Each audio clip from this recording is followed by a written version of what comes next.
Ahora sí, le doy paso a nuestro compañero Víctor Hugo Rodríguez, Negocios Televisión en América. Víctor Hugo, muy buenas noches, un saludo. Bueno, nos estamos moviendo ya casi ya de vuelta a nuestros estudios en la ciudad de Miami. Estoy transmitiendo desde lo que sería el Club American Express del aeropuerto de JFK en la ciudad de Nueva York. Efectivamente, siempre nos brindan todos los lineamientos interesantes para hacerlo. Fíjense ustedes, tenemos que hablar del mercado. Como ustedes saben, hoy es viernes 5 de septiembre. Amanecimos con una cantidad importante de situaciones que venían todas radicadas a lo que pasaba con el empleo. Muy importante porque los mercados empezaron teniendo en algún momento algún tipo importante de movilización hacia lo que sería estos índices llegando al alza y lamentablemente luego de que empiezan a evaluarse considerablemente lo que podría estar pasando en materia efectivamente de cómo esos rendimientos podrían afectar el sector cíclico, los índices empiezan a devolverse. Esa es una dinámica que no nos las esperábamos en la mañana, pero que recuerden ustedes que al examinar de manera lógica lo que pudiese estar sucediendo con respecto a el desaceleramiento del mercado laboral, es muy interesante ver cómo algunos apuestan a que el mercado podría darse vuelta. Muy complicado el hecho de que aquellos que llamo yo los pesimistas o los normalmente tirapiedras, como les digo yo jocosamente, puedan ganar, primero por el exceso de liquidez y segundo porque los ciclos, cuando empiezan a convertirse en ciclos hacia recortes de tasa de interés, por lo general empiezan a entregarle al mercado bursátil, entiende usted la parte de la renta variable, la parte de las acciones, alicientes para que sigan marcando en algunos momentos nuevos niveles al alza. Todo, como siempre, en una cantidad de incertidumbre que nos permite básicamente poder estar en vilo en toda esta cantidad de cotizaciones y ramificaciones, como llamo yo, de todos los mercados de capitales. Ya Alma nos ha venido diciendo cómo se han comportado los índices. En este momento vamos a pasar por acá con la lámina número 1 para que efectivamente haga un acompañamiento dentro de lo que venimos diciendo y podamos tener una radiografía, al menos en las primeras de cambio, de lo que podría estar pasando. Con respecto a la inteligencia artificial, yo creo que hay algunas cosas que en definitiva se observa cierta presión por el anuncio, como ustedes saben, que tuvimos el día de ayer con respecto a Broadcom, y eso a raíz también de lo que sucede con las oportunidades de compra que podría ofrecer OpenAI con esta dinámica definitiva de los chips de Broadcom, empiezan a ponerle, para que ustedes comprendan, una cantidad de presión más que proporcional a Nvidia, que hasta ahora, como se lo decía, obviamente temprano, tiene en su haber dos de los chips o de los componentes de inteligencia artificial más avanzados que hay de tecnología,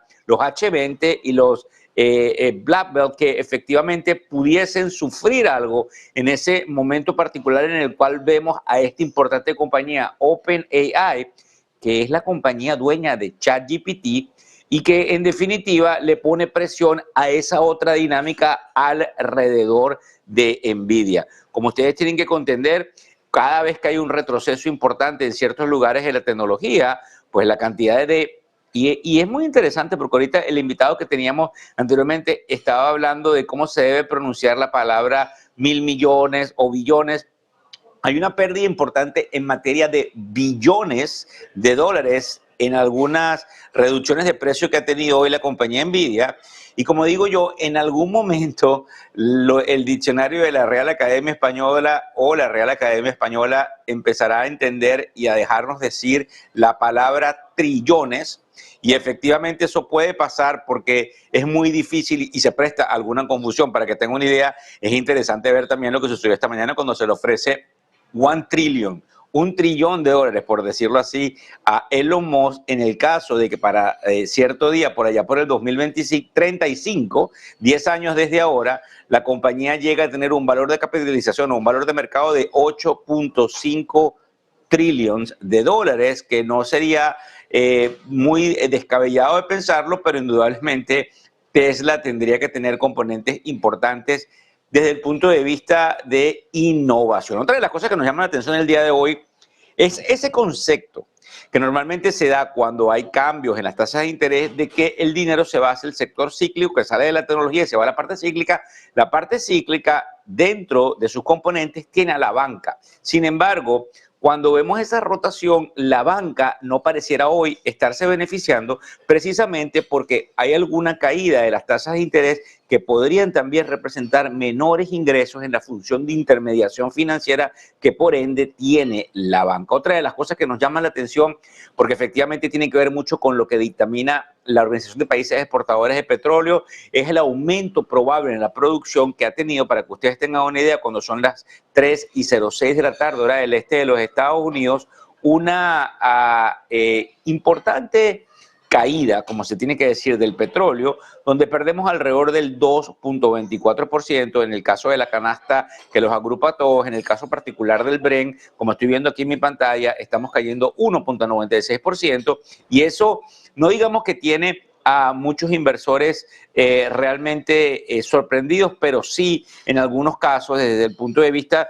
de la magnitud de los riesgos geopolíticos que se siguen sucediendo, como por ejemplo el hecho de que no se llega a ninguna paz, pues indudablemente con respecto a lo que sucede en Ucrania, el ver a principios de semana lo que nos mostraba Xi Jinping desde China, conjuntamente con un Putin y un presidente de Norcorea, como ustedes saben, representantes de Irán, y efectivamente, aunque quizás a algunos no les prestan mucho la atención a nivel mundial, ese conflicto en puertas que pudiese estar con el país que tiene las mayores reservas de petróleo del mundo, entiende usted lo que sería Venezuela, es sumamente importante que empecemos a entender que el petróleo pudiese estarnos jugando una trampa, donde en algunos momentos pudiésemos ver al mismo subir y pudiese en ese momento en el cual el petróleo estaría subiendo, poner algún tipo de presión en algunos de los modelos más importantes que evalúan, como yo le había dicho a un invitado en la mañana del día de hoy, el barril de petróleo para alrededor de los $55 por barril. Otra de las cosas que me llama la atención, como por ejemplo algunas curiosidades, es, como les digo yo, el cambio en la narrativa de la inteligencia artificial con ese informe importante de Broadcom, que ahora refleja que va a ser un proveedor confiable para OpenAI.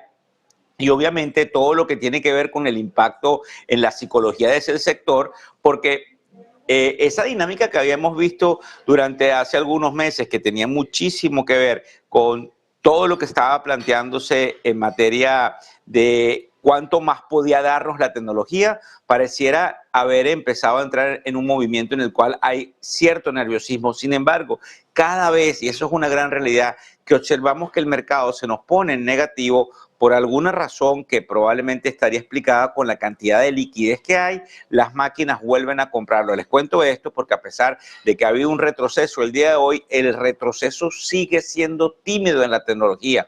Para que usted tenga una idea, el Dow Jones nos cae más que el Standard & Poor's 500 y obviamente el Standard & Poor's 500 más del Nasdaq, lo que quiere decir que es de las acciones industriales donde vemos una caída y observamos menores caídas en el área de tecnología. Así que aunque algunos hablan de que la psicología empieza a cambiar, algunos entendemos de que sigue existiendo una cantidad de optimismo en el sector. En este momento, el Dow Jones, cuando son las 3:09 de la tarde, nosotros pudiésemos estar viendo todo lo que básicamente vemos en la dinámica del Dow Jones en 0.47% a la baja, todo lo que tiene que ver con el Standard & Poor's 500 es en 0.40% a la baja, y lo que tiene que ver con el Nasdaq, pues indudablemente en 0.15%. Yo creo que en esa dinámica debemos mantener la calma para el primer viernes del mes de septiembre, ya entrando en algún momento en el fin de semana, y dentro de esa dinámica, entrando del fin de semana, pues como ustedes pueden comprender y entender, no habría nada que tener. Sí hay una divergencia obviamente en Nvidia con respecto al riesgo, pues que representaría que hayan compañías que decidan comprar material de lo que sería Broadcom, entre otras, pero creemos que Nvidia sigue teniendo muchísimo nivel de innovación y habría realmente que ver qué sucede en ese problema, que tiene que ver muchísimo con la rentabilidad futura de la compañía. Hay otra cosa que me llama la atención, que son los resultados de Oracle, pues el mercado estará atento a dos cifras claves cuando los tengamos, que tienen que ver con lo que se llama el flujo de caja libre. El flujo de caja libre es obviamente cuando Es un flujo de caja que en algunos casos obviamente es positivo, ustedes comprenden cuando la compañía factura y cuando ese dinero no está comprometido para algo y queda algún tipo de material importante hacia lo que serían las ganancias de la compañía, porque efectivamente tenemos que examinar cómo este gigante tecnológico también pudiese estar jugando un papel importante. Vamos a, quizás podemos poner pantalla completa mientras yo les voy narrando, muchas gracias, todo lo que tiene que ver con los sectores. Como ustedes saben, una de las dinámicas del show que hacemos en horario vespertino acá en los Estados Unidos, que ya es el horario nocturno, cuando muchos de ustedes ya estén cenando y en este caso particular del viernes, un tanto descansando, vemos cuáles fueron los sectores que en este momento, como todavía no hemos ido a la campana, recuérdense que hemos transmitido durante los últimos 2 días anteriores desde el piso de la Bolsa de Nueva York, como también les comentaba hoy en el programa de la mañana, en algunos momentos nos tenemos que mover y como dicen por ahí en Estados Unidos, el show debe continuar y necesitamos hacer la narrativa tanto de los rolling stock como de la apertura, fundamentalmente dentro del proceso que tendría que ver dinámicamente, y yo creo que es bien interesante para todos ustedes, con esa movilización y a veces ir a unos lugares donde indudablemente no tenemos todas las herramientas. Sin embargo, creo que la parte interesante es enfocarnos en todas y cada una de las cosas que decimos, como por ejemplo, la fuerza que vemos en el sector vivienda, en el sector inmobiliario, producto de que a través de una caída de las tasas de interés, entonces nosotros pudiésemos estar en definitiva observando que por primera vez en mucho tiempo, como lo hemos visto en algunos titulares, las tasas de interés hipotecarias que normalmente se miden basado en hipotecas de 30 y de 15 años han bajado considerablemente en lo que se denomina el mercado secundario, que es el mercado al cual acuden los banqueros hipotecarios para tratar de ofrecer préstamos a quienes están comprando o refinanciando propiedades. Entonces es interesante ver cómo esto le pone un poco de gasolina positiva a compañías como Lennar, a compañías como Home Depot, a compañías como Lowe's, que son las compañías que están en el sector inmobiliario dentro del mercado de capitales. También todo lo que tiene que ver con el área de materiales, como por ejemplo les cuento, Sherwin-Williams, muestran una importante capacidad de seguir estando hacia el alza. En el caso de los semiconductores vemos algún comportamiento mixto donde obviamente tiene que ver con la dinámica de Broadcom y todo lo que tiene que ver con algunas de las compañías que están haciendo esto, como inclusive Taiwan Semiconductores, que como ustedes saben, en algunos momentos, al igual que Micron, que es otra compañía importante del sector, no las han tenido todas consigo en cuanto a que el gobierno permita algún tipo de oportunidad de seguirle entregando tecnología al gigante chino. ¿Entienden ustedes? A las compañías en China. La parte de consumo básico, lo que tiene que ver con el salud y, bueno, los que se llaman Real Estate Investment Trust, que son de la parte inmobiliaria,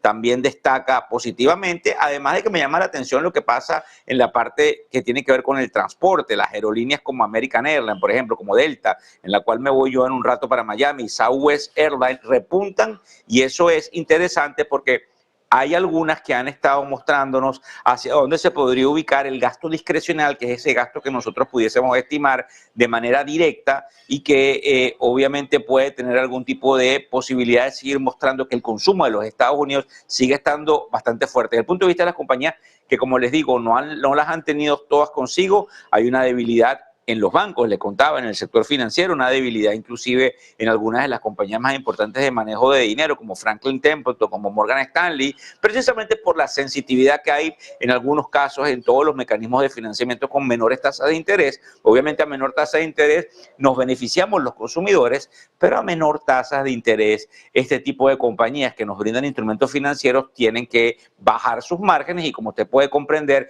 eso afecta la capacidad de flujo generado a futuro, me afecta obviamente esas proyecciones y tendemos a tener ciertas correcciones. En algunos de los casos interesantes de la tecnología, lo más interesante pues son las caídas de Nvidia, la caída de Advanced Micro Device, que sufren por temor a todo lo que sucedería con OpenAI y Broadcom, además de la parte de industriales que tiene en su haber pérdidas en Boeing y en General Electric, donde efectivamente no es todo como nos los pintan desde el punto de vista del sector cíclico. Efectivamente estas compañías forman parte de la parte industrial y como les digo, el día de hoy La parte industrial viene cayendo no considerablemente, pero más que proporcionalmente con respecto a los otros dos índices. En la parte de energía, pues indudablemente es uno de los sectores en los cuales también perdemos una cantidad de terreno, y todo lo que tiene que ver con los casinos y el consumo y la parte minorista también pierden un poco de tracción.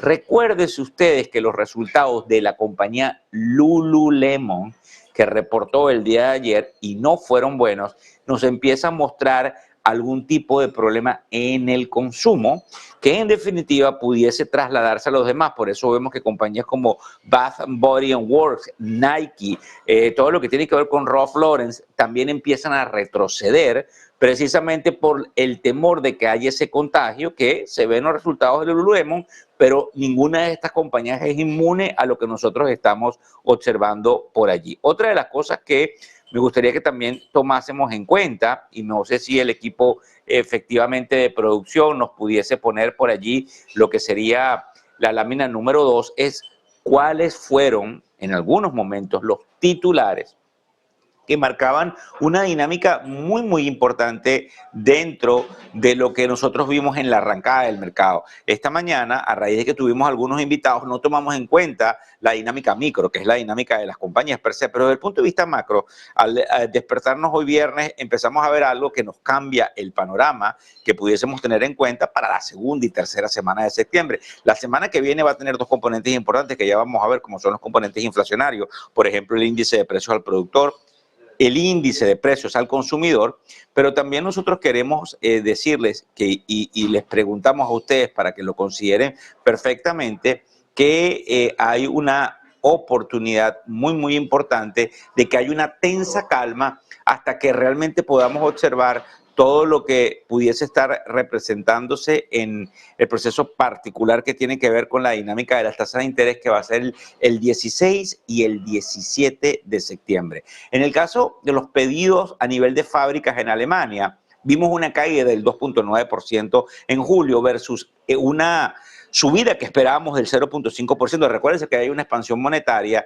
y eso obviamente pone a muchos a pensar que hay una debilidad importante en el sector manufacturero alemán. Pues interesante lo que sucede ahí por esa expansión fiscal que no pareciera verse en órdenes de los pedidos de fábrica en cuanto a las ventas minoristas en el Reino Unido. Estas, afortunadamente, para que veamos que el Reino Unido sigue estando con algún tipo de tendencia de estabilización, supera las expectativas, se esperaba 0.3% de subida, nos fuimos al 0.5%, esos dos titulares nos mostraban algún tipo de señal mixta, Alemania hacia abajo, Gran Bretaña un poco hacia arriba, lo que nos denotaba pues cómo se estaban comportando las economías que no necesariamente giran en torno al papel fundamental de los Estados Unidos. En el caso de Japón, que yo lo comentaba esta mañana, y por lo general, cada vez que hablo de Japón, vengo con la misma frase: cualquier estornudo nipón, como se diría, pues empieza a afectar a los mercados occidentales. Por eso cada vez que tenemos una cantidad importante de indicadores económicos que nos vienen desde Japón,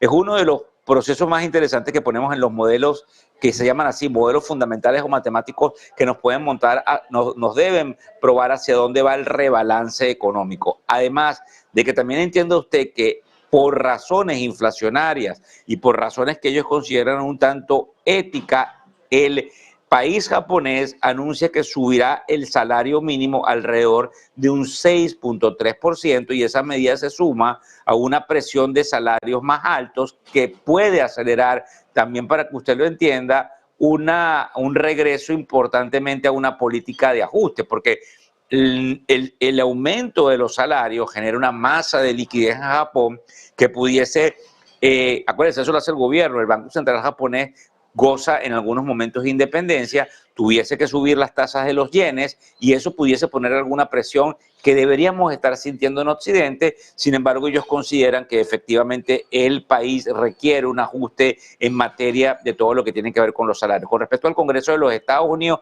una noticia que me llama la atención es que en algunos casos, a pesar del acérrimo enfrentamiento que hay con la administración Trump, tienden puentes algunos demócratas para tratar de evitar lo que pudiese pasar durante las próximas semanas, que sería un cierre. Cada cierto tiempo en los Estados Unidos hay algún tipo de discusión acerca de cómo se comporta todo aquello que tiene que ver con la dinámica gubernamental desde el punto de vista de la erogación del erario nacional, que es como se le dice. Recuerde usted que en el Congreso están las dos facciones, en este caso particular el Congreso de los Estados Unidos, los republicanos y los demócratas, y en este caso deben ponerse de acuerdo para evitar aquello que se denomina en inglés un shutdown, que nos haría mucho daño porque hay una pérdida de oportunidad de manejar el dinero desde el nivel del Ejecutivo.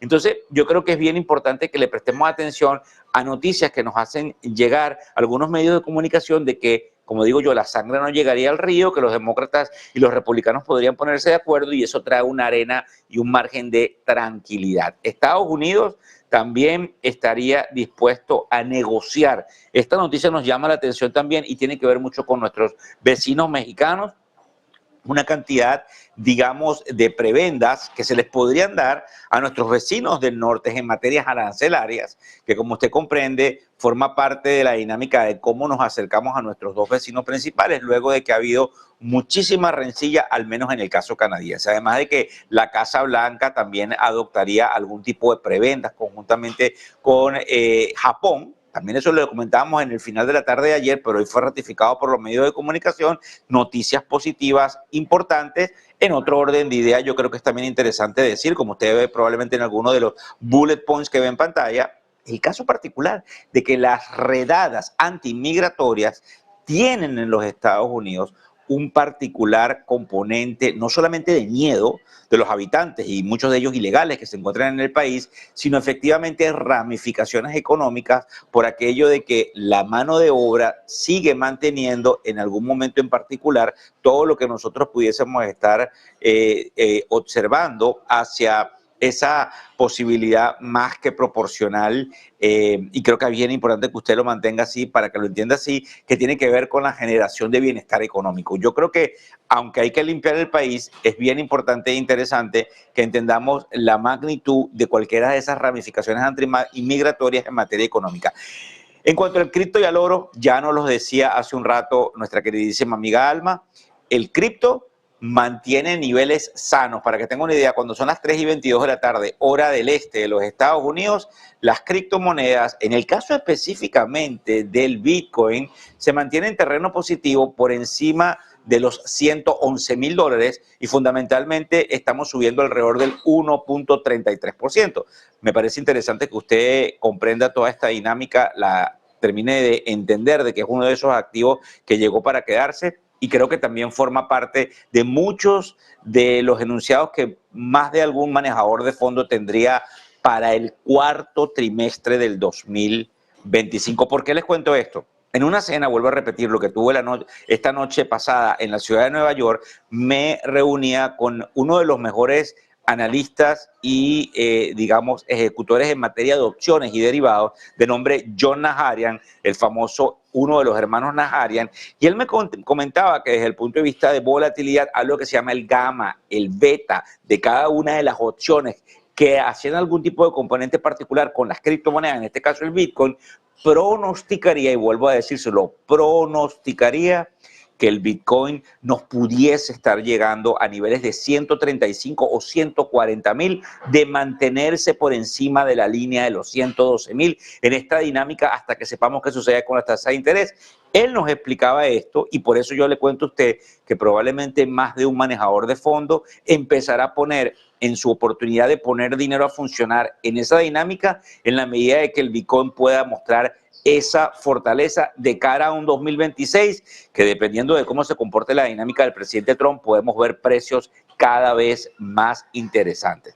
Le puedo decir que no soy uno de los más acérrimos defensores del Bitcoin, que le he tenido siempre una cantidad de temor efectivamente a cómo es la conformación desde el punto de vista de los participantes y de los actores y de todo lo que nos venden específicamente con el hecho de que hay una capacidad limitada de alrededor de 21 millones de unidades que pudiésemos tener en un momento determinado, pero a buen entendedor, pocas palabras, el Bitcoin sigue sorprendiendo. Sí me gustaría que pasáramos entonces rápidamente, porque vamos a tener luego algunos invitados a la lámina número 3, para que estuviésemos examinando todo lo que tiene que ver con, la posibilidad de ver qué pasó el día de hoy. ¿Cómo examinamos lo que sucedió el día de hoy con respecto al empleo. Nosotros hemos mantenido una prerrogativa muy interesante. Esa prerrogativa tiene que ver con qué es lo que va a hacer la Reserva Federal en materia de las tasas de interés. La prerrogativa viene dada por cuáles son las posibilidades o los lineamientos fundamentales que tiene, en este particular, el mandato de la Reserva Federal. Y el mandato de la Reserva Federal, y usted tiene que prestarle muchísima atención al respecto, tiene que ver con cómo yo mantengo una inflación controlada, pero cómo mantengo un mercado de trabajo que no vaya a desaparecer producto de algunas políticas restrictivas. Entiende usted lo siguiente: cuando yo tengo políticas restrictivas tratando de restringir la liquidez, entonces nosotros debemos básicamente tener una cantidad importante de cuidado de que no vayamos nosotros a desmejorar todo lo que tiene que ver con el empleo. Cuando son las 3:26 de la tarde, las 9:26 de la noche, mi queridísima Madrid, y como ustedes me oyen decir siempre y tomar en cuenta a la Ciudad de México, la 1:36 en Ciudad de México, vamos a ver qué nos dice Alma. Vamos a volver a los estudios de Madrid, que probablemente tiene información interesante. Alma, cuéntanos, por favor. Muy buenas noches, Víctor Hugo. Pues tenemos actualización informativa porque Donald Trump, el presidente de Estados Unidos, que por cierto hará un importante anuncio cuando sean las 10 de la noche a la Central Europea, que tiene que ver con su departamento de guerra, pues acaba de responder a la multa por valor de 3.000 millones de dólares que la Comisión Europea ha impuesto a Google. Y como se pronosticaba, a Donald Trump no le ha sentado nada bien y se ha enfadado. El presidente de Estados Unidos, Donald Trump, dice que la Unión Europea tendrá que pagar por estas sanciones injustas. A través de ese mensaje que está viendo en pantalla, Donald Trump acusa a la Unión Europea de imponer a Google sanciones injustas, de querer acorralar a las empresas tecnológicas estadounidenses, y afirma Donald Trump que podría verse obligado a imponer algunas contramedidas comerciales. Todo después de que Europa haya anunciado la imposición de una multa de hasta 3.500 millones de dólares a una de las grandes tecnológicas estadounidenses, a Google, apropiándose de fondos que de otro modo, dice Donald Trump, se destinarían a inversiones y empleo estadounidense. Esto se suma a las numerosas multas, asegura Trump, e impuestos que se han impuesto contra Google y contra otras empresas estadounidenses. Así que asegura, dice en ese mensaje el presidente de Estados Unidos, que esto es muy injusto y que el contribuyente estadounidense no lo tolerará. Palabras del presidente de Estados Unidos hace unos minutos en su red social, Truth Social, que amenaza de forma directa a Europa y dice que si Europa impone sanciones injustas a Google, habrá por su parte contramedidas contra el bloque comunitario. Así que parece que esa pipa de la paz que había firmado en clave comercial podría romperse ese acuerdo. Más cosas, precisamente en relación con Donald Trump y en este caso con Japón. Y es que Japón ha accedido a que el presidente de Estados Unidos, Donald Trump, determine el destino, sea él el que gestione una inversión por valor de 550.000 millones de dólares de una inversión de Japón en Estados Unidos como parte de un acuerdo para reducir los aranceles a las exportaciones japonesas. A través de un memorándum firmado durante la jornada de ayer, se otorga a Japón 45 días para financiar los proyectos elegidos por Trump o se arriesga el país a la reimposición de aranceles. Estados Unidos recibirá el 90% de las ganancias una vez que Japón reembolse la inversión. El acuerdo también reduce los aranceles sobre los automóviles y las piezas japonesas del 27,5% al 15%. Esta medida se alinea con la agenda de Trump de América Primero, su principal lema de America First, tras acuerdos similares con fabricantes de chips estadounidenses y otras industrias para aumentar los ingresos del gobierno. Más informaciones, más noticias de última hora que les contamos en Negocios Televisión. Les tenemos que hablar ahora de la compañía de inteligencia artificial Anthropic, que va a tener que pagar 1.500 millones de dólares para resolver un caso de derechos de autor. Anthropic ha llegado a un acuerdo para pagar esa cantidad, 1.500 $500 millones para conseguir resolver una demanda presentada por diferentes autores relacionada con violaciones de derechos de autor sobre el entrenamiento de los modelos de inteligencia artificial de la compañía, según se ha publicado en un expediente judicial. Además, la firma eliminará los conjuntos de datos de LibGen y Pilmi tras el vencimiento de cualquier orden judicial de preservar de litigios u otras órdenes judiciales. A cambio, Anthropic recibirá una liberación solo para casos anteriores para su gestión hasta el 25 de agosto. El acuerdo ahora está a la espera de aprobación judicial. De aprobarse, este acuerdo histórico constituiría la mayor recuperación de derechos de autor de la historia informada públicamente. El acuerdo propuesto sentará un precedente. Las empresas de inteligencia artificial pagan por el uso de sitios web pirateados, según se ha escrito, según se ha publicado en ese documento. Y cambiamos radicalmente de asunto porque les tenemos que hablar ahora de un nuevo temblor de tierra al que se ha enfrentado Ecuador. Un nuevo terremoto de magnitud 5,4 ha sacudido Ecuador, según el Servicio Geológico de Estados Unidos. El sismo se ha registrado a las 12:42 hora local, con epicentro registrado a 38 kilómetros al norte-noroeste de la ciudad costera ecuatoriana de Salinas, ubicada en el extremo occidental de la provincia de Santa Elena del país. No se han producido informes iniciales de víctimas o daños materiales y el Centro de Alerta de Tsunamis de Estados Unidos no ha emitido ningún tipo de aviso de alerta de tsunamis. Y terminamos con una noticia que nos lleva hasta nuestro país porque al menos 12 personas han sido detenidas por interrumpir el paso de la Vuelta a su paso por Asturias por manifestarse contra el equipo ciclista israelí.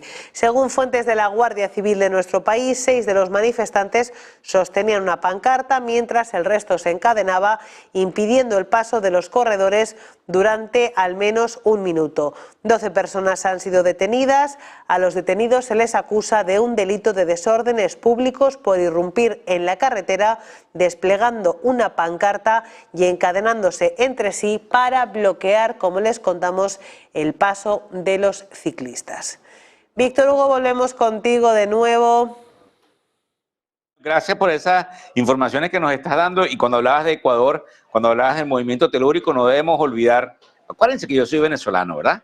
No debemos olvidar lo que está sucediendo en América del Sur, donde Marco Rubio ha hecho una visita y hay algunos que están diciéndonos que no solamente eso genera algún tipo de presión psicológica, sino que pareciera haber algo por detrás. Sin embargo, también ustedes tienen que considerar, es extraña la movilización más que proporcional que ha habido de material bélico hacia las costas, y hay que decirlo claro y raspado, de Venezuela, sin que probablemente se busque algún tipo de cambio de régimen, cuando se acusa al presidente venezolano actual de que podría estar involucrado en actividades lamentablemente de narcotráfico.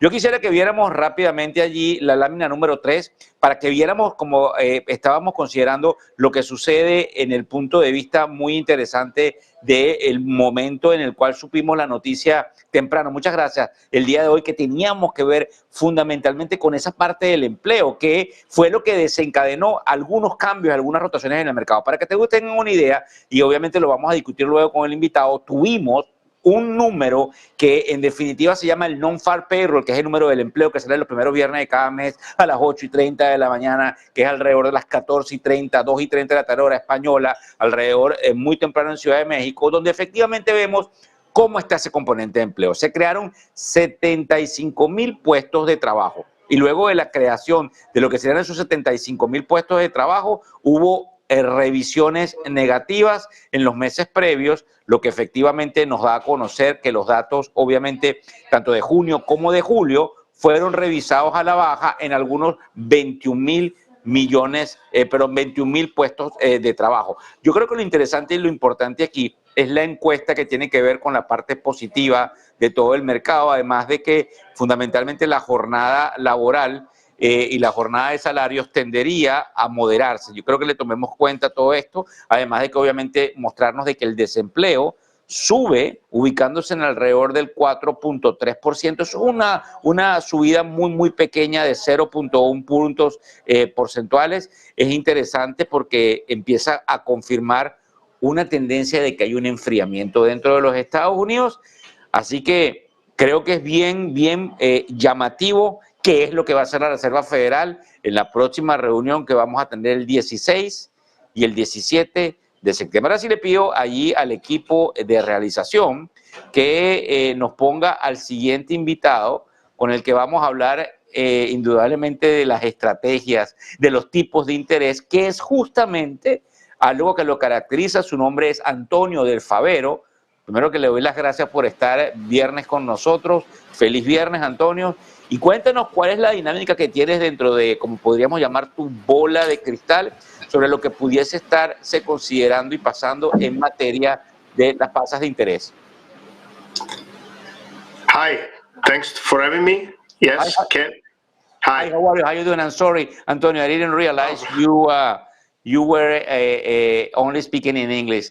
But in any case, let me try to rephrase it, and thank you for coming on a Friday afternoon. I think that you and I here in the U.S. we're seeing dramatically what happened today with the non-farm payroll, where actually the market was expecting an ugly number, but down the road, out of that ugly number, we were thinking that the most important part was definitely what were the revisions down the road, and the revisions were minus 21,000 down in July and June. Not only that, that changed dramatically what happened, Antonio, within the last few days, where you saw at the beginning of September, the market actually selling bonds in the U.S. dramatically, where the 10 years went to 430, just to be buying out again the 10 years, and you see yields at around, I think 407 was earlier, but we have 409 right now. So my question is, give us your opinion about these major bounce in yields and in interest rates, and what is the perception that you guys have in macro hive, please? And thank you for coming, Antonio. Yeah, no, thanks for having me. And I actually got a little bit what you said also in Spanish, but yeah, English is better. Thank you. So yes, I would say the main thing is that what we saw with last jobs report, with the big revision down in the jobs number, and what we saw today is a confirmation that we had a slowdown in the first half of the year. So in the first half of the year, if you look in particular at the cyclical sector in the US economy, you get a significant slowdown. The reason for the slowdown, I think, are mainly three. The first is that the Fed is on hold, so with rate still, even according to the Fed speak, a little bit on the tight side, not too much restrictive policy, but still restrictive. Second, we had the implementation of tariffs, which they are inflationary in some way, but also they tend to slow down growth. And actually, I think the effect on slowing down growth can be more pronounced than the effect on inflation. And the third one is what you mentioned. So the long end of the Treasury curve that at the end of last year sold off and went above 5%. And very high elevated long end yield, which is associated with item premium and tighter financial condition, have helped to slow down the economy. So now we have this slowdown of the economy. And what I think it will happen is that there are two forces. The one that I mentioned, that they are negative for the economy. Then still positive for the economy is the performance of the equity market. As we know, the net wealth in the US is very linked to the equity market, and the equity market made a fantastic recovery after the lows we had the post-Liberation Day. So this is, of course, a boost in net wealth and a boost for the US economy. But on balance, I think the economy is slowing down, and we'll probably see more slowdown coming. So I would think that we can see more rally in the short end of the interest rate curve, and we could get on Treasury, what you mentioned, a little bit more rally because of a further slowdown that can happen. Antonio, one of the other things that captured my attention, and we were reporting yesterday and the day before from the floor of the New York Stock Exchange, is some of the situation that has been caused by these bounce in interest rate, where you see definitely some problems in UK, where we saw yields over levels that we don't be seeing, you know, from 1998 on an ongoing basis, and then also what happened in Germany with some sort of movement and in France. But in the other corner is the sensation that because of the debase of the money here in the US, some sort of the devaluation of the currency, we're going to see the gold coming probably towards the $4,000 per ounce of Troy. What do you think about that? Because there is several money managers going heavily into the end of the third quarter, fourth quarter into gold. And obviously that would create major problems for the government here in the US and for other central banks. What is your opinion that you guys have in Macro Hive about that asset class that seems to be where money is flowing out of all this situation with bonds? So we think that on the dollar, we think the dollar should go a little bit lower. So we are still bearish on the dollar. I personally think that whenever I look at different leading indicators of the dollars, some of them are positive on the dollar, but I think the dollar will keep, and the dollar is related to gold. So then I come into gold that you're asking about gold.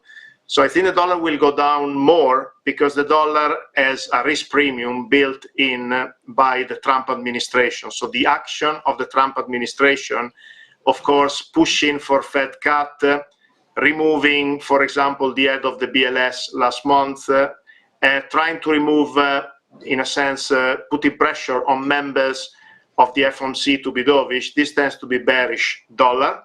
So I think, and now with the weak data, of course, the Fed could be the first to cut in September, and I think 25, at least 25 they will cut, and I think probably they will cut 25 by 25. So this is going to be still on the bearish side for the dollar and positive for gold. So I think gold has still more room to go higher, and the dollar has more room to go lower. So listen, the other thing that I want to mention to you and think is extremely important is this. The odds of a cut on interest rate September 17 this month was previously to the number that we saw today at 8:30 in the morning Eastern time, 25 basis points. Now the market is pricing around 50 basis points, which is basically what we have to understand that in terms of what the traders at the fixed income are doing, they are seeing that the trending will be to more cuts in 2025, because specifically they want to make sure that we don't go into a negative number on the non-farm payroll, let's say for October or November for the previous month. That being said, do you think that we might see that cut, or you see that definitely Jeremy Powell will do only 25 and wait and see? And obviously in the exchange yesterday, Antonio, was a major discussion about that, because the market is right now forecasting, when you see the 10 years of 409, that we're going to go 50 in September 17. What do you think about it? So I think in September, my base case is that they're going to do 25. But next week, we will get another jobs revision for the first part of the year. If these job revisions are very negative, we could get into 50. I'm still betting that in the short end, the yields, so in the maturity around June 26, they will go lower. So lower yield and higher in prices in the short end of the yield curve based on the market pricing more cut by the Fed. But I would say, so if that happens, of course, also the long end will tend to rally. So the 10-year Treasury yield and 30-year Treasury yield will come down a little bit more. But what I think is that we are reaching a point in which the market is pricing around around March 27, a terminal rate below 3%. So that terminal rate, I don't think can go much lower, because we are seeing some weakness in the economy, but not massive weakness. So if we rally a little bit more in the short end, I think the trade is more or less done, and probably we are back in an environment in which does not make sense to bet that the market will price much more cut, because the market has already priced quite many cuts. So I still think there is room to price more, but not too much room, because the market has already priced quite a bit. Antonio, one of the other things to change the dynamic, and I want also your opinion because it's extremely important, is the fact that the legality of the tariff is affecting how the deficit it will end up in 25 and 26. For example, as you know, there is an appeal that President Trump administration or the Trump administration did to send everything to the Supreme Court. And in some sort of research that we got access yesterday morning, they told us that if the Supreme Court in the US, believe on this, if the Supreme Court says that the tariffs are legal and that the president have the power to do something like that, the 30 years yields can come down because the perception is that the deficit won't be as bad. And not only that, that probably that we're going to have a lot of potential income via the tariff in year 26, 27, and actually 28. What do you think about that, which is a kind of a caveat that we're seeing there? But at the end of the day, it's helping the economy, the U.S., to achieve some sort of balance on the fiscal aspects now. So yeah, what you are saying is that, of course, if the tariffs are legal and so this is going to bring more money to the government, the deficit will come down. And with the deficit coming down, then premium is going to come down, the risk on the long end is going to come down, and treasury yield can rally more. Now, I think to some extent that's correct, but the scenario in which I see, for example, the 10-year rally, I don't know, 50, 100 bips from here. So the 10-year coming down 1%, so it's a big move. I see that scenario in case in which the economy really slows down a lot. Equity gets it, so equity goes down 10, 15, 20% on a real slowdown of the economy. So negative non-farm payroll number. In that scenario, I see the 10-year even rallying 80, 100 basis points, but at the same time, I see equity also dropping, which is a scenario in which you start to get negative non-farm payroll, and then you get, of course, the Fed cutting more than is priced, and so you will get also the short end rally. In the scenario you said, in which tariffs are able to bring down, of course, the deficit, so which is a kind of Goldilocks scenario in which the deficit comes down, the economy remains fine, and so on. I don't think we get a massive drop in treasury yield. We get some drop, but not a massive one. Listen now, there is opinions that the lack of independency on the Federal Reserve, it will create some sort of earthquake. And we, I think you remember around 3 or 4 months ago, we hear Jamie Dimon saying that whether it's in 6 months or 6 years, we're going to have a major crisis of debt in the U.S. So to finish the interview, what do you think about that? If you can articulate, because I've been seeing the news now that apparently there is some sort of situation again in the Fed board. And obviously everybody is thinking that we might go to some sort of lack of independence, which is definitely bad for the economy. Yeah, so the Fed independence, I think, of course, with Trump, we got several attacks to the Fed independence. I think the end result will be a weaker dollar if they keep attacking the Fed, if they keep, putting under question the Fed independence. So, and this could have the effect that Dimon said, but 6 year time is a very long time period. So I would guess can happen in 6 year time that we get a financial crisis. That's absolutely possible. What I see in the short term is that the Trump administration will still put a risk premium on the dollar, and the economy, to me, is really slowing down, even if the equity market is still elevated. So if I have to do a bet, I would see in the next few weeks the equity market correcting 5 to 10%, probably maybe a bit more, but not too much, because I don't still see huge weakness in the labor market. I would still think that this would happen, but I don't think it's going to be necessarily a financial crisis, but I see some struggle of the US economy. And then I see a correction in the equity market.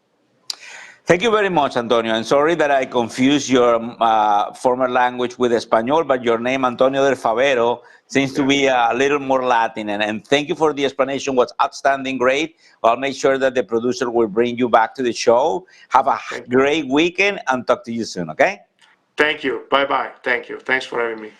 Bueno, estábamos hablando con Antonio del Favero de la compañía Macro Hive y yo creo que era interesante lo que nos comentaba él, fíjense bien, de cómo pudiesen hacerse realidad algunas correcciones en el mercado producto del miedo que de una u otra manera puede verse en el caso de que el empleo se siga deteriorando. Yo le pido al equipo de realización que nos ponga rápidamente la lámina número 4, donde vamos a hacer un análisis de quiénes nos están ganando en la semana. Como ustedes pueden entender, dentro de lo que pasa en la semana, hay algo muy interesante y muy importante, que es que a pesar de que hay muchos llamando a que en algún momento, como nos decía Antonio del Favero, pudiesen existir algunas correcciones, yo creo que la verdad es la importancia de lo que pudiese desprenderse, como diría yo, del hecho de que la liquidez sigue mandando, sigue haciendo de las suyas y que esa liquidez sea la que en definitiva forme parte muy importante de la dinámica que vayamos a tener hacia el cuarto trimestre. Porque fíjense ustedes, si efectivamente vienen recortes de tasas de interés y esos recortes de tasas de interés pudiesen desencadenar algún tipo de oportunidad importante en el rebalanceo de los portafolios, la realidad es que pudiesen verse compras en cualquier caída y que el nivel del Standard & Poor's 500, que ha estado rondeando los 6.500, un nivel importante de prestarle atención, pudiese llevarnos más que proporcionalmente a lo que habría que tener en definitiva muchos en ver un índice del Standard & Poor's 500 por encima de los 6.500 o inclusive de los 6.700. Eso inclusive observando un oro llegando a los 4.000 por aquello de que cada vez que hay una devaluación de la moneda, y sucede en muchos de los países del mundo, el dólar estadounidense no sería la excepción, el parque industrial, que sería todo lo que es el aparataje de las compañías, que está valorizado en términos de, digamos, valores muy relativos con respecto a las monedas, que mantienen su valor como activos reales, se encarece en términos de dólares y efectivamente eso haría una dinámica de que el valor de las compañías creciera en términos reales y obviamente hubiesen múltiplos de crecimiento de las acciones. Sé que es un poco complicado de entender, pero en definitiva todo lo que tiene que ver con el proceso más que proporcional de devaluaciones en países se regocija en el mediano plazo en todo lo que es el mercado de capitales. Cuando son las 3:52 de la tarde y ya nos acercamos básicamente a ese cierre, fíjense bien, los que están en el terreno negativo siguen hablando de unas valoraciones elevadas, lo que es cierto, dicen definitivamente que hay un riesgo de estancamiento en los Estados Unidos, cuando vimos la creación de empleo en 22.000 empleos en el mes de, digamos, de agosto, que fue el mes inmediato anterior, pues tenemos que darle la razón, además de que hay una presión alcista, obviamente como ellos hablan en algunos de los bonos, yo particularmente creo que eso ha mermado un poco a raíz de lo que estuvimos observando con el cambio de tendencia de lo que se espera en términos de probabilidades de recorte de tasa de interés, además de que efectivamente ellos hablan, los pesimistas, de una erosión que es cierta al fin de la independencia de lo que sería el Banco Central de los Estados Unidos. Yo creo que eso llama la atención muchísimo porque en algunos casos ese nivel del grupo pesimista, del grupo que ve el vaso medio vacío, empieza a cobrar fuerza. Recuérdense que todo se mueve en virtud de ciclos y ese grupo tiene la particularidad de empezar a cantar las cosas de manera realista y de manera, digamos, pragmáticamente objetiva. ¿Por qué? Porque en algún momento, a raíz de esa desaceleración del empleo, podemos ver algunas correcciones y entonces esas valoraciones altamente, digamos, encaminadas en el mercado pueden dar pie a que haya alguna ida tan cacareada caída que algunos ven, como nos decía Antonio del Favero, entre el 5, el 10 y hasta el 15%. Sin embargo, cuando tenemos esa lámina puesta allí, ¿cómo lo ven mis amigos los que están en banquillo del lado positivo. Dice que los resultados tecnológicos siguen siendo resistentes a pesar de algunas dudas. Dice que obviamente la temporada de ganancia en la parte minorista, a pesar de lo que pasa con Lululemon, cierra en un tono bastante positivo, que se ve la resiliencia, que se ve las compañías que están manejadas de mejor forma la manera estructural mediante las cuales estas compañías deben ser manejadas, todo lo que tiene que ver pues con la parte, digamos, del gasto discrecional, que yo se lo decía hace rato, con una guía importante que nos da JetBlue, por ejemplo, para lo que sería su cuarto trimestre. Es importante porque sigue dictaminándose por parte de las líneas aéreas que van a seguir existiendo algún tipo de demanda interesante, yo diría que muy llamativa, con todo lo que tiene que ver realmente con el gasto discrecional hacia lo que sería el viaje y el turismo, además de que, según lo que tenemos que tomar en cuenta de la dinámica, cualquier recorte de tasas de interés tendería, aunque hay algunos en la mañana de hoy que me decían que era para evitar una caída brusca, una oportunidad de reactivar ciertos sectores, reactivar el mercado, el intercambio de lo que sería la negociación y el refinanciamiento de papeles, de papeles, niveles de deuda corporativa que se afectan dentro de todo el proceso, y eso pudiese tener mejores condiciones para la creación de empleo dentro de los Estados Unidos. Vámonos a la lámina, por favor, si me ayudan, con la lámina número 5, para ver qué viene la semana que viene, ya en algunos minutos antes de irnos al cierre de Wall Street. Dentro de lo que veríamos lo que viene la semana que viene, me gustaría quisiéramos hincapié no solamente en esos dos componentes principales que están dictaminándose básicamente con respecto al índice de precios al productor y al índice de precios al consumidor, sino que yo creo, y me llama muchísimo la atención ese proceso, que esos números no van a ser tan, digamos, escandalosos como algunos nos los han dejado saber. Nosotros creemos que la inflación no se ha ido y no se ha desbocado, y a mí me parece que quienes llaman a que venimos en un riesgo estanflacionario están un poco, digamos, adelantándose a ciertos acontecimientos que para mí forman parte de la dinámica. Fíjense bien, todo lo que es muy importante que nosotros observemos lo que viene digamos, esta semana del 8 de septiembre. Venimos con los datos, obviamente, del comercio de China, que van a ser el domingo en la noche, y esos datos son importantes porque nos da a entender cómo va la segunda economía del mundo. Vamos a tener los datos que también vienen de China en materia inflacionaria, eso lo vamos a tener la noche del 9, vamos a tener el índice de precios al productor en los Estados Unidos el miércoles a las 8:30 de la mañana, ese miércoles a las 2:30 de la tarde, hora de Madrid, es cuando nosotros aquí en América despertaremos con las noticias que dictaminará cómo va el mercado de capitales, además de lo que sería el índice de precios al consumidor el día jueves. Es decir, miércoles y jueves, creo que 10 y 11, para ser más específico, en los Estados Unidos a las 8:30 de la mañana, básicamente son números importantes o son conceptos importantes desde el punto de vista inflacionario que no podemos dejar de lado, porque esos son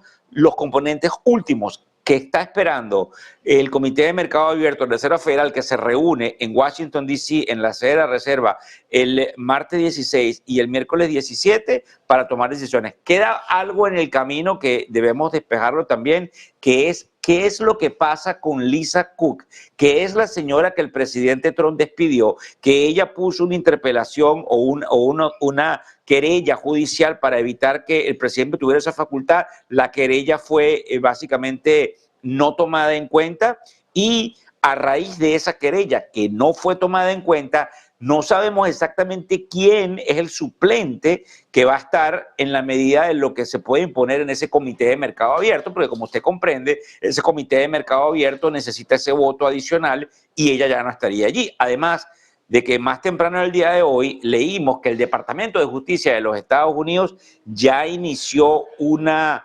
investigación judicial contra la señora Lisa Kut. Vienen los datos que tienen que ver con la revisión de los datos laborales, lo que sería también el martes a las 10 de la mañana, además indudablemente de lo que estamos viendo en el Banco Central. Tenemos la campana, por favor, vámonos directamente a la campana allí en la Bolsa de Nueva York.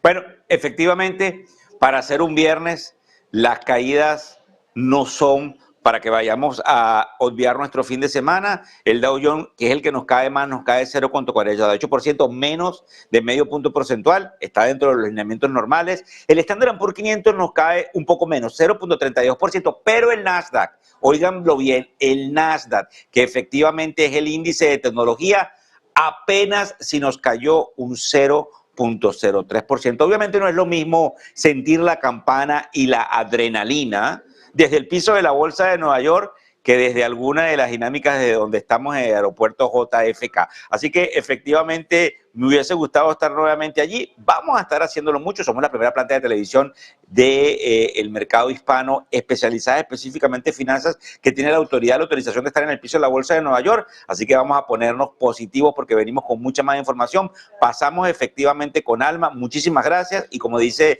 mi amigo José Antonio, buen día y buen negocio. Muchas gracias. Buenas noches, Víctor Hugo Rodríguez, Negocios Televisión en América, que tengas un estupendo fin de semana. Nosotros actualizamos esa información de última hora que nos lleva a la respuesta que ha dado Donald Trump a la Unión Europea después de que la Comisión haya anunciado una multa por valor de 3.500 millones de dólares a Google. No le ha sentado nada bien a Trump esta multa. De hecho, se hablaba de que la Comisión Europea llevaba un poco de tiempo intentando retrasar esa multa precisamente para evitar represalias por parte del presidente de Estados Unidos. Pues ahí están viendo, Trump amenaza a la Unión Europea por esa multa. Dice que el bloque comunitario pagará por sanciones que considera injustas. Palabras literales a través de ese mensaje a través de Truth Social, en el que Trump dice que Europa ha impuesto una multa por valor de 3.500 millones de dólares a Google, apropiándose de fondos que de otro modo se destinarían a inversiones y empleos estadounidenses. Esto se suma, dice Trump, a las numerosas multas e impuestos que se han impuesto contra Google y en particular también contra otras empresas tecnológicas estadounidenses. Dice que es una injusticia que el contribuyente estadounidense no tolerará. Como ya he dicho, mi administración no va a permitir que estas acciones discriminatorias se mantengan. Apple, por ejemplo, dice, se ve obligado a pagar una multa de 17.000 millones que no debería haberse aplicado. Debería recuperar su dinero. No podemos permitir que esto suceda. Y si ocurre, me veré obligado a iniciar un procedimiento para anular las injustas acciones impuestas a estas empresas estadounidenses. Y añade otro mensaje más en el que dice el presidente de Estados Unidos, Donald Trump, además de mi verdad sobre Google, esta declaración demuestra que la compañía también ha pagado en el pasado 13.000 millones de dólares en reclamaciones y cargos falsos por un total de 16.500 millones. ¡Qué locura! La Unión Europea debe detener esta práctica contra empresas estadounidenses, dice Trump, inmediatamente. Así que Trump lanza un órdago al club comunitario, le acusa de aplicar una multa injusta y dice que pagarán por ello. Así que veremos ahora cuáles son los nuevos pasos en torno a la relación entre la Unión Europea y Estados Unidos, que estaba en un buen momento después de ese acuerdo previo que habían alcanzado en clave comercial. 10:04 de la noche, hora central europea, pendientes de Donald Trump, que a esta hora tendría que hacer un gran anuncio, un importante anuncio en este caso, que se enfoca hacia la denominación de su nuevo departamento de guerra. Pendientes del anuncio del presidente de Estados Unidos, pendientes de Donald Trump, continuamos con la actualidad en Negocios Televisión.